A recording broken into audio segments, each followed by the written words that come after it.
Bon, il y a beaucoup de cancans autour de l'actualité, affaire Martinez-Zogo, l'actualité sénatoriale, les us, les commentaires. Je voulais tout de vous le dire. Pourquoi les gens sont très très pressés, comme on dit souvent, que l'histoire Martinez soit préétablie? Il y a des termes de juridiction, il y a la concession, il y a la procédure. Ça ne souffre d'aucune contestation, n'est-ce pas? L'ex-directeur général de la DGRE, qui ne sera plus là, parce que je note ça, une fait confirmation, en tant que président du parti républicain, il ne sera plus aux affaires, parce qu'il est incriminé, il est poursuivi comme co-auteur dans l'histoire de l'assassinat. Il est poursuivi, maintenant il est établi, devant le droit sera dit. Bon, c'est la même chose pour son coéquipier Jean-Pierre Bélinga, le Zombo, qui est en coaction.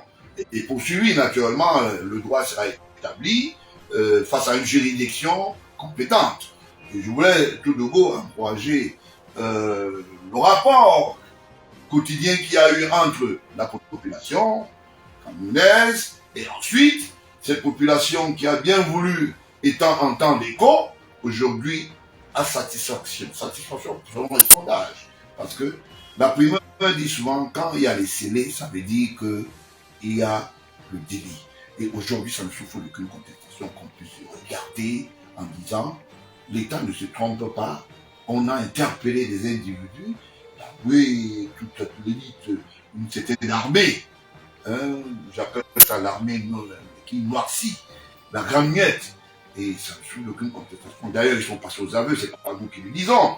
Nous avons bénéficié d'un certain nombre de flux d'informations, et aujourd'hui, ça ne se discute pas. Les gens sont passés aux aveux, et la cohabitation est régulière. Et la justice fera son travail sans embâge, sans inquiétude. Je ne sais pas pourquoi, dans certains tabloïds, on trouve, j'appelle ça, les occupants du dimanche, dans certaines télévisions, qui viennent dire des choses pour faire plaisir à un certain nombre de personnes.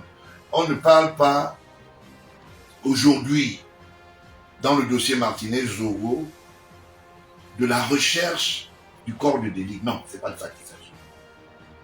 On parle de la coaction en ce qui concerne un délit. Ça veut dire qu'il y a des gens qui sont passés aux aveux et que ceux d'autres disent qu'on n'était pas ensemble, il est établi. Il y a des preuves. Le ministère public s'est constitué à travers l'action publique. Et il est question ici de saisir cette information que je répète souvent. C'est l'État du Cameroun qui s'est constitué partie civile à travers cette affaire. Maintenant, la famille est venue à charge comme déposante. Ça veut dire quoi? Ça veut dire qu'ils sont venus dire oui, effectivement, nous reconnaissons le corps de Martinez-Zogo, c'est notre fils, et effectivement, il est journaliste, je ne peux pas citer une radio. Donc, je ne sais pas pourquoi les gens se posent encore des questions pendant qu'on a la ficelle. Maintenant, on parle des commanditaires, même s'il y a 6 000 commanditaires ou 6 millions de commanditaires, ça n'empêche pas que la justice continue sa procédure. C'est eux-mêmes qui ont contesté la qualité de certains. D'autres sont passés aux aveux, d'autres ont dit non, nous pouvons entrer dans la chambre d'arbitrage de la chambre d'instruction. Et en matière criminelle, il y a ce qu'on appelle la rénovation des mandats. Vous avez d'abord premièrement 6 mois. S'il y a lieu, le juge d'instruction pourra le renouveler d'une manière opportune. Pourquoi est-ce que les gens trouvent que c'est un problème? C'est pas un problème. La justice est en train de faire son cours. Le premier magistrat, Paul Biya, suit cette affaire avec munici. Donc ça ne souffre d'aucune contestation. Et fait confiance à ses collaborateurs, qui sont le commissaire du gouvernement, le ministère de la Justice, j'en passe, et puis, et de l'autre côté, les enquêteurs. Qu'est-ce qui se passe?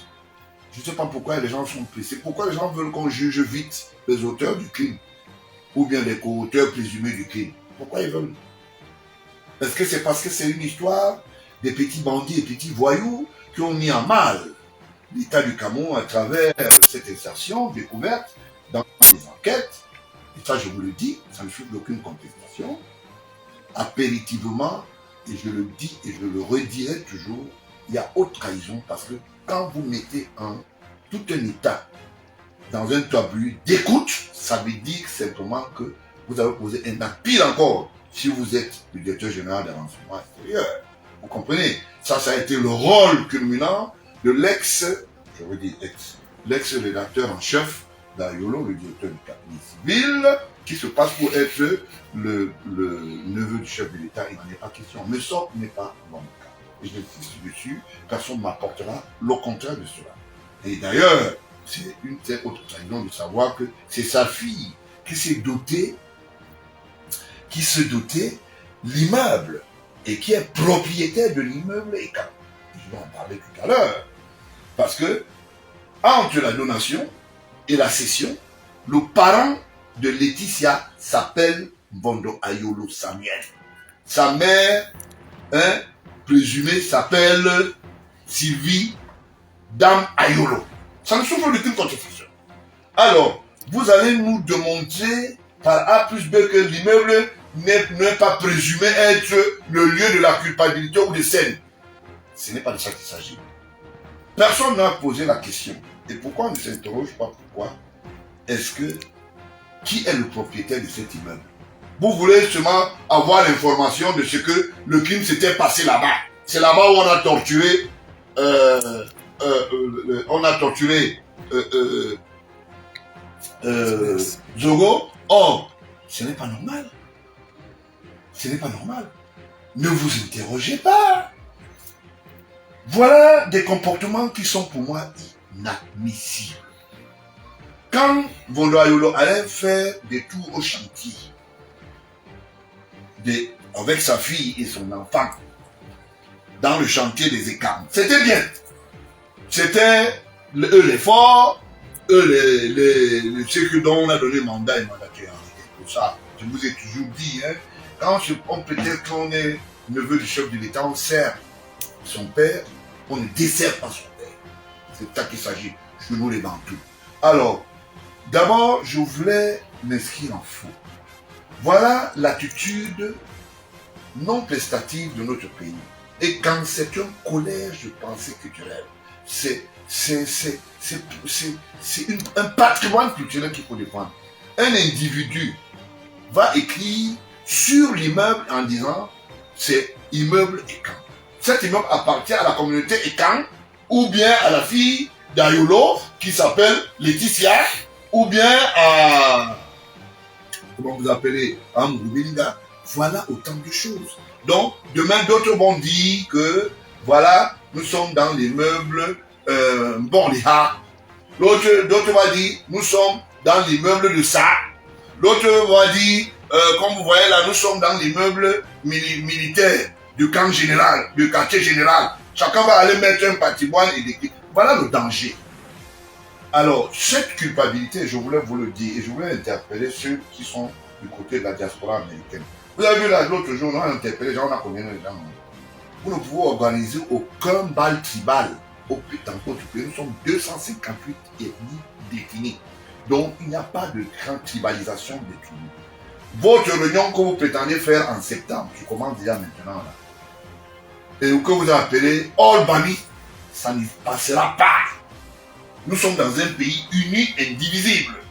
Et l'incitation vient de ces gens qui pensent qu'ils sont des malins, parce qu'ils sont en prison aujourd'hui.